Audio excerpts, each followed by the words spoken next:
नमस्कार दोस्तों, स्वागत है आपका अपने चैनल स्टडी बिहार में। तो आप लोग कैसे हैं? आई होप आप लोग अच्छे होंगे और मस्त में होंगे। और मैं ईश्वर से कामना भी करता हूं कि आप लोग हमेशा हंसते खिलते रहें। तो आज मैं आप लोग को वन एवं ध्वनि जो हिंदी व्याकरण का सबसे पहला टॉपिक है उसको मैं बताऊंगा कि वन एवं ध्वनि क्या होता है, वन क्या होता है, वन के प्रकार और किस वन का उच्चारण स्थान क्या होता है। मतलब कोई भी वन होता है उसका उच्चारण स्थान से लेकर मैं वन एवं ध्वनि को बिल्कुल जीरो लेवल से शुरू करूंगा। और यह किसी भी एग्जाम में इससे 7 से 8 मार्क्स के पूछे जाते हैं। इससे क्वेश्चन जो है 7 से 8 मार्क्स के पूछे जाते हैं। इसलिए इस टॉपिक को आप लोग बिल्कुल अंत तक देखिएगा ताकि आप इससे किसी भी प्रकार से क्वेश्चन तोड़ मरोड़ कर पूछा जाए उसका जवाब आप आसानी से दे सके। तो आपसे पूछा जाएगा वन। सबसे पहले हम लोग जानेंगे कि वन होता क्या है। सबसे पहले हम लोग क्या जानेंगे कि सबसे पहले हम लोग जानेंगे कि वन होता क्या है। तो वन उस मूल ध्वनि को कहते हैं जो अविभाज्य हो।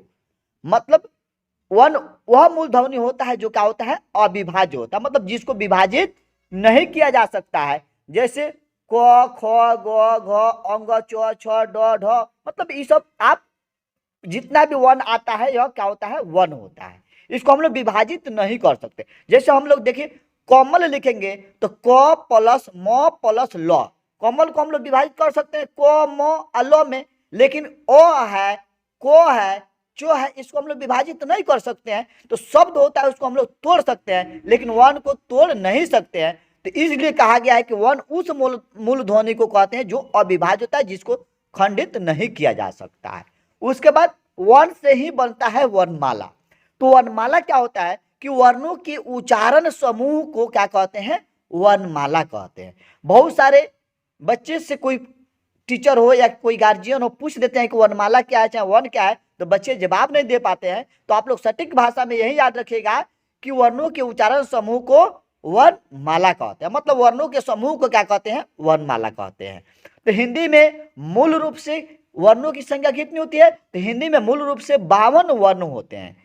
अब इन 52 वर्णों को क्या किया गया, बहुत सारे प्रकार से बांटा गया है। तो सबसे पहले हम लोग जानेंगे कि उच्चारण के आधार पर वर्णों का वर्गीकरण। मतलब उच्चारण के आधार पर जो है वर्णों को कितने भागों में बांटा गया है। तो उच्चारण के आधार पर वर्णों को क्या किया गया है, 2 भागों में बांट दिया गया है, स्वर्ण वर्ण और व्यंजन वर्ण। मतलब स्वर और व्यंजन में क्या किया गया है, इसको उच्चारण के आधार पर बांट दिया गया है। अब जानेंगे हम लोग स्वर। तो स्वर क्या होता है, स्वर वर्ण क्या होता है, तो वह अक्षर जिसका उच्चारण स्वतः होता है, अर्थात जो अपने उच्चारण में किसी अन्य अक्षरों से मदद न ले, उसे स्वर वर्ण कहते हैं। उसे क्या कहते हैं, स्वर वर्ण कहते हैं। तो स्वर वर्ण यह हो गया, मतलब जो अक्षर अपने उच्चारण में किसी अन्य अक्षर से मदद नहीं लेता है तो उसे स्वर वर्ण कहते हैं। तो हिंदी वर्णमाला में स्वर वर्ण की संख्या जो है 11 होता है। जैसे कौन कौन होता है स्वर वर्ण, कौन कौन होता है, अ आ हर्षई दीर्घई हर्षौ दीर्घौ री ए ऐ ओ औ। यह क्या होता है, स्वर वर्ण माना जाता है, स्वर वर्ण माना जाता है। तो इस 11 को वर्ण जो होता है स्वर वर्ण में आता है। तो आपसे पूछा जा सकता है कि हिंदी वर्णमाला में स्वर वर्णों की संख्या कितनी होती है, तो 11। कुल वर्णों की संख्या पूछ देगा तो 52 मारिएगा, हिंदी वर्णमाला में स्वर वर्णों की संख्या पूछेगा तो 11 मारिएगा। उसके बाद स्वर वर्ण का वर्गीकरण। स्वर्ण वर्णों का वर्गीकरण क्या किया गया है, तो स्वर्ण वर्णों को 3 भागों में क्या किया गया है, बांट दिया गया है। मतलब स्वर्ण वर्णों को कितने भागों में बांटा गया है, 3 भागों में क्या किया गया है, बांट दिया गया है, हर्षौ दीर्घ और संयुक्त स्वर में। तो हर्षौ स्वर में कौन कौन से आते हैं, तो अ हर्षई, उसके बाद हर्षौ और री जो होता है हर्षौ स्वर में माना जाता है। अब परीक्षा में दे देता है कि नींद में कौन हर्षौ स्वर है। अच्छा, हर्षौ स्वर वर्णों की संख्या कितनी होती है, तो 4 बताइएगा। हर्षौ स्वर वर्णों की संख्या पूछ देगा तो 4। उसके बाद दीर्घ स्वर, तो दीर्घ स्वर में कौन कौन आता है, तो आ आता है, दीर्घ आता है और दीर्घ आता है। तो दीर्घ स्वर वर्णों की संख्या जो पूछ देगा कितनी होती है, तो 3 मारिएगा। उसके बाद संयुक्त स्वर में कौन कौन आते हैं, तो ए ऐ ओ औ। तो संयुक्त स्वर वर्णों की संख्या जो होती है कितनी होती है, 4 होती है। मतलब हर्षौ और संयुक्त स्वर वर्णों की संख्या पूछ देगा तो 4। उसके बाद दीर्घ स्वर वर्णों की संख्या पूछ देगा तो 3 बाजिएगा। 4 4 8 3 11। यह स्वर्ण वर्णों को क्या किया गया, 3 वर्णों में बांट दिया गया, किसमें, हर्षऊ और दीर्घ और संयुक्त। उसके बाद हर्षऊ स्वर्णों की संख्या 4, दीर्घ वर्णों स्वर्ण वर्णों की संख्या 3 और संयुक्त स्वर्ण वर्णों की संख्या 4 होता है। तो नोट्स में भी मैं डाल दिया हूं, इससे भी आप कंप्लीट कर लीजिएगा। उसके बाद अब मात्रा जानेंगे और उनके भेद के बारे में जानेंगे कि मात्रा क्या होता है। तो मात्रा के बारे में जानेंगे, तो मात्रा को बताने के लिए पंडित कामता प्रसाद ने के अनुसार, मतलब पंडित कामता प्रसाद ने बताया है कि व्यंजनों के अनेक प्रकार के उच्चारणों को स्पष्ट करने के लिए उसके साथ, मतलब नहीं होता को बोलते हैं तो अ की मात्रा आता है, ओ आ रहा है, की ई आ रहा है, तो यही कहता है कि क क्या हो गया, व्यंजन वन हो गया। तो वही कहता है व्यंजन वन को स्पष्ट रूप से उच्चारण करने के लिए क्या होता है, उसके साथ स्वर्ण वन मिलता है। तो वही कहता है कि व्यंजनों के अनेक प्रकार के उच्चारणों को स्पष्ट करने के लिए उसके साथ स्वर्ण वर्णों का मेल होता है। स्वर्ण वर्ण का वास्तविक रूप जिस रूप में बदलता है उसे क्या कहते हैं, मात्रा कहते हैं। उसे क्या कहते हैं, मात्रा कहते हैं। दूसरी तरफ मात्रा को क्या किया गया है, 3 भागों में क्या किया गया है, 3 प्रकार होते हैं, 3 भागों में बांट दिया गया है, हर्षऊ, दीर्घ और प्लुत। प्लुत को संस्कृत मात्रा भी कहा जाता है। तो हर्षऊ से दीर्घ में 2 गुना समय लगता है और प्लुत में क्या होता है, 3 गुना समय लगता है। मतलब हर्षऊ को बोलने में जितना समय लगता है उससे 2 गुना समय दीर्घ को बोलने में लगता है, और उससे 3 गुना समय जो लगता है प्लुत मतलब संस्कृत को बोलने में लगता है। कुल मात्रा की जो संख्या होती है 11 ही होती है, वही जो स्वर वर्णों की जो संख्या होती है वही मात्रा होता है। उसका नोट्स में बताया गया है कि छंद शास्त्र में हर्षऊ स्वर को लघु और दीर्घ स्वर को गुरु कहा गया है। मतलब हर्षऊ स्वर को क्या कहा गया, लघु स्वर कौन कौन होते हैं, तो हर्षऊ स्वर जो होगा लघु स्वर होता है, और दीर्घ स्वर जो होगा गुरु स्वर किसे कहा गया है, तो दीर्घ स्वर को गुरु स्वर कहा गया है। तो इसको भी कंप्लीट रखना है। उसके बाद अब देखिए हर्षऊ स्वर में कौन कौन आता है, तो हर्षऊ स्वर होता क्या है, तो जिसका उच्चारण स्वतः होता है, मतलब जिस स्वर का उच्चारण स्वतः होता है तो उसे क्या कहते हैं, हर्षऊ स्वर कहते हैं। किसी अन्य स्वर से मदद नहीं लेता, अर्थात किसी अन्य स्वर से मदद नहीं लेता है। जैसे अ हो गया, ई हो गया, हर्षई मतलब हर्षऊ हो गया, री हो गया, यह क्या हो गया, इसका उच्चारण स्वतः होता है, इसी अन्य अक्षर से मदद नहीं लेता है।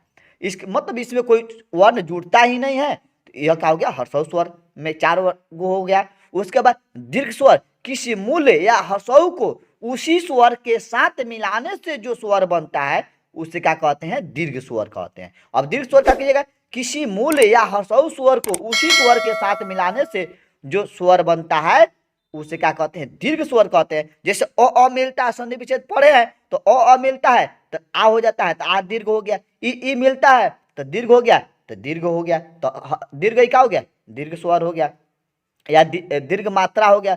हर्ष मिलेगा तो दीर्घ बनेगा, दीर्घ क्या हो गया, मात्रा हो गया। ई प्लस 1 के मेल से कौन सा वर्ण बनता है, तो ए बनता है। ई प्लस 1 के मेल से जब बनता है तो ए बनता है, तो ए क्या हो गया, मात्रा हो गया। ओ प्लस 1 के मेल से ए बनता है, ये भी ए, ओ प्लस 1 के मेल से ए बनता है, ये भी मात्रा हो गया। उसके बाद अ प्लस ओ जोड़ेंगे तो अ बनेगा, तो यह क्या हो गया, मात्रा हो गया। तो दीर्घ स्वर वर्णों की संख्या जो होता है क्या होता है, गिन लीजिए कई हुआ, वह 4 हो गया। यहाँ क्या गया, 1 2 3 4 5 6 हो गया, तो यह क्या हो गया, दीर्घ स्वर हो गया। उसके बाद अब देखिए 6 व 4 10 हो गया। अब यहाँ नोट्स में दिया गया है दीर्घ स्वर को द्विमात्रिक स्वर भी कहते हैं, दीर्घ स्वर को द्विमात्रिक स्वर भी कहते हैं। इसमें 2 मात्रा जुड़ता है तो इसलिए इसे द्विमात्रिक स्वर कहा गया है। उसके बाद प्लुत को देखेंगे कि प्लुत क्या कहता है कि जिस स्वर के उच्चारण में 3 गुना समय लगे उससे प्लुत स्वर क्या कहते हैं। इसके लिए 3 अंक मतलब का प्रयोग किया जाता है। जैसे ओम लिखते हैं तो यहाँ देखिए, जैसे हिंदी वर्णमाला में हम लोग पहले पढ़ते थे 3 लिखते थे ना ऐसे, तो उसी का शब्द का वर्ण का किया जाता है, अंक का प्रयोग किया जाता है। और प्लुत में क्या कहता है, अनुस्वार आता है, अनुनासिक आता है जिसको हम लोग चंद्रबिंदु बोलते हैं, उसके बाद विसर्ग आता है, यह प्लुत में क्या होता है, आता है। उसके बाद नोट्स में लिखा गया है अनुनासिक का उच्चारण, अनुनासिक का उच्चारण क्या होता है, नाक और मुंह से होता है, और अनुस्वार का उच्चारण जो होता है नाक से होता है। तो उच्चारण स्थान भी आपसे पूछता है तो इसको भी कंप्लीट करने चलना है।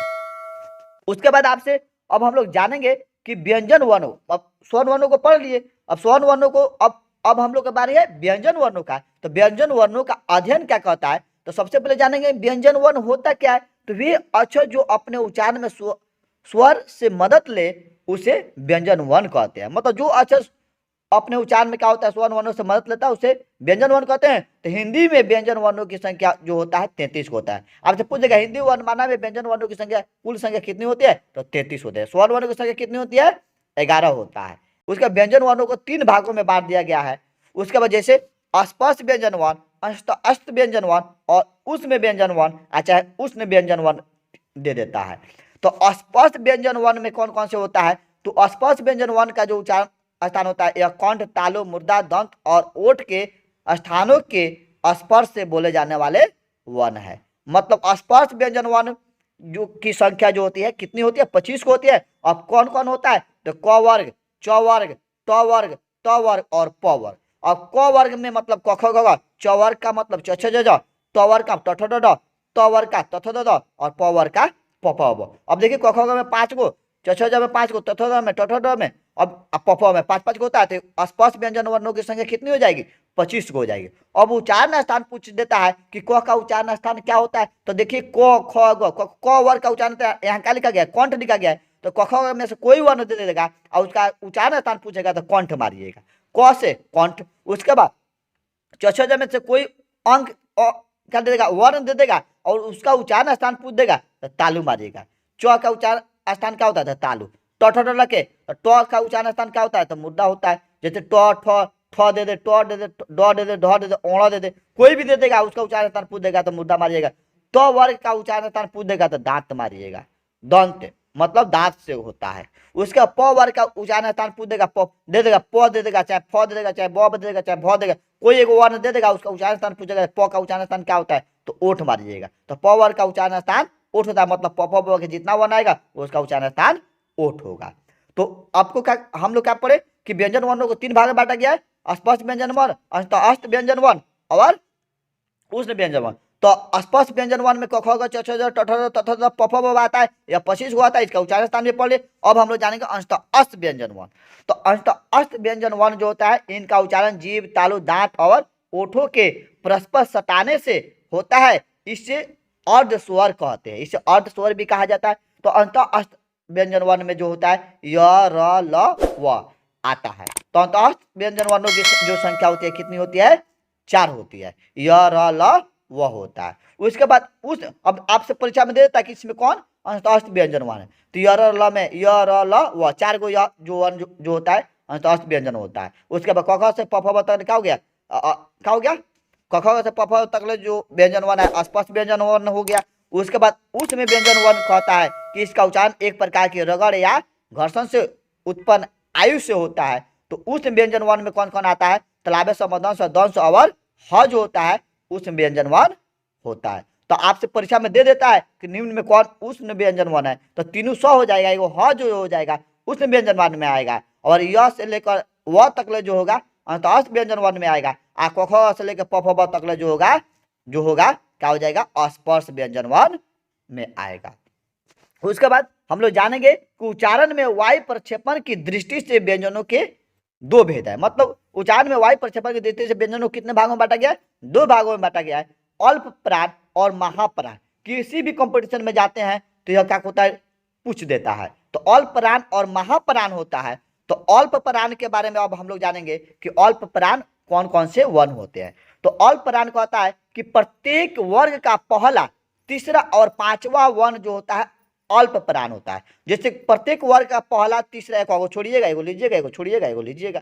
जैसे पहला लीजिएगा, दूसरा छोड़ दे, तीसरा लीजिएगा, चौथा छोड़ दे, पांचवा ले लीजिएगा। 5 वर्ण होता है क ख से लेकर प फ तक ले। तो क ख में से उसी तरह देखिए क हो गया, ग हो गया, अंग हो गया। चच में जाइएगा तो एगो च लीजिए, छ छोड़िए, ज लीजिए, झ छोड़िए, इ हो गया। टटर में उससे जाइए ट, ड, अड़। तथ में जाइएगा तो त लीजिए, तो थ छोड़ दीजिए, द लीजिए, आ द के बाद ध छोड़िए, न लीजिए। उसी तरह प आ ब और म हो जाएगा। या प्रत्येक वर्ग का पहला, तीसरा और पांचवा वर्ण जो होता है अल्प प्राण कहलाता है। तो अल्प प्राण में यह वर्ण आ गया। उसके बाद महाप्राण, तो प्रत्येक वर्ग का जो उसमें जो छूटा है वह महाप्राण में हो जाएगा। प्रत्येक वर्ग का दूसरा, चौथा वर्ण और समस्त उष्ण व्यंजन वर्ण जो होता है, उष्ण व्यंजन वर्ण आपको बता दिया। उष्ण व्यंजन वर्ण में क्या होता है, तीनों स और ह आता है, तो यह क्या हो जाता है, यह जो होता है महाप्राण में हो जाता है। तो उसमें जो छूटा था ख, घ, उसका छ, झ, उसके बाद त, ठ, त, उसका थ, उसके बाद ध, प, भ, स, तीनों हो गया और ह हो गया।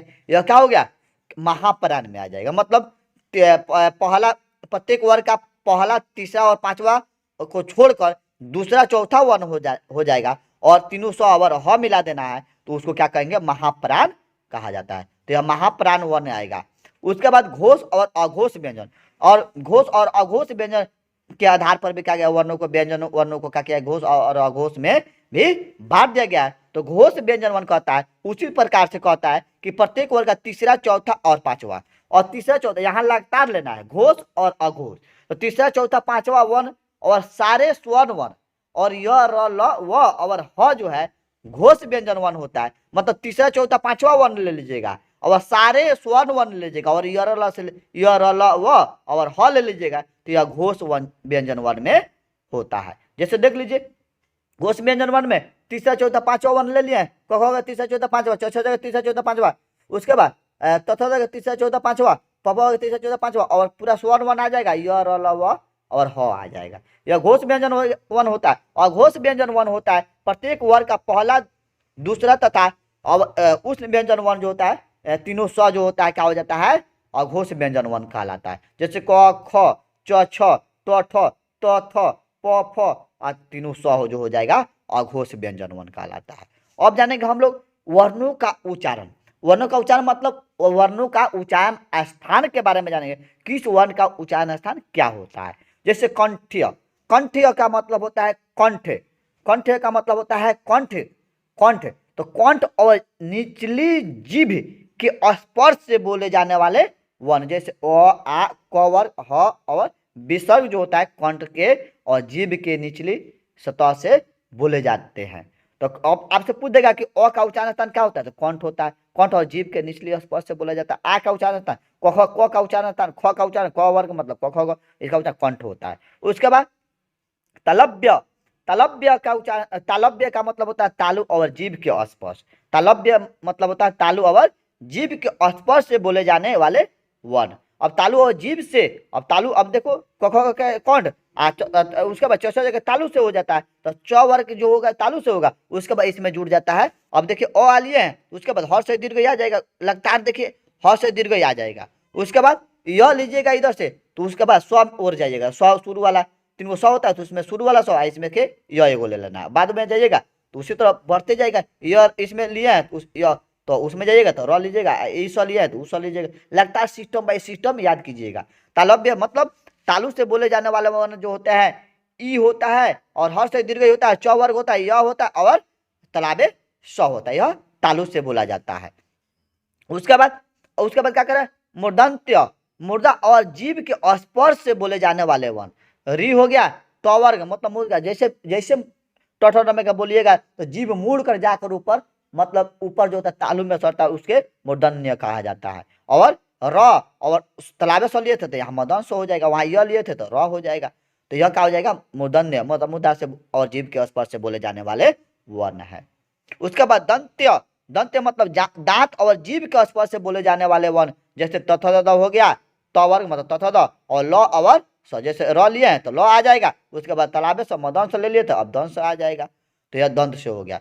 ओष्ठ्य, तो ओठ मतलब दोनों ओठ के स्पर्श से बोले जाने वाले वर्ण जो होता है, प वर्ग जो होता है ओठ से बोला जाता है, और दोनों ऊ हर्षव और दीर्घ जो होता है ओठ से बोले जाने वाले वर्ण होते हैं। उसके बाद कंठ तालव्य, कंठ और तालु, कंठ तालव्य का मतलब होता है कंठ और तालु, कंठ और तालु में जीभ के स्पर्श से बोले जाने वाले वर्ण जो होते हैं ए और ऐ होते हैं।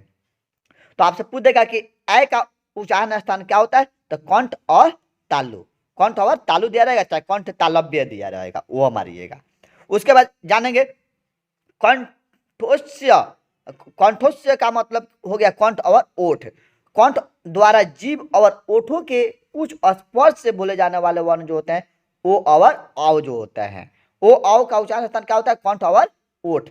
उसके बाद दंतोष्ठ, दांत और ओठ, दांत से जीभ और ओठों के कुछ योग से बोले जाने वाले वर्ण जो होते हैं वह होता है। व का उच्चारण स्थान क्या होता है? दंत ओष्ठ, मतलब दांत और ओठ के स्पर्श से बोले जाने वाले वर्ण है। तो दोस्तों अगर वीडियो अच्छा लगा हो और मैं जो कंसेप्ट दिया हूं आपको अच्छा लगे तो वीडियो को शेयर करें और कमेंट में बताएं। और अगर आप चैनल को सब्सक्राइब नहीं किए तो चैनल को सब्सक्राइब कर बेल आइकन इंप्रेस कर दें ताकि मैं कोई भी वीडियो डालूं तो उसका नोटिफिकेशन आपके पास चला जाए। जय हिंद, जय भारत।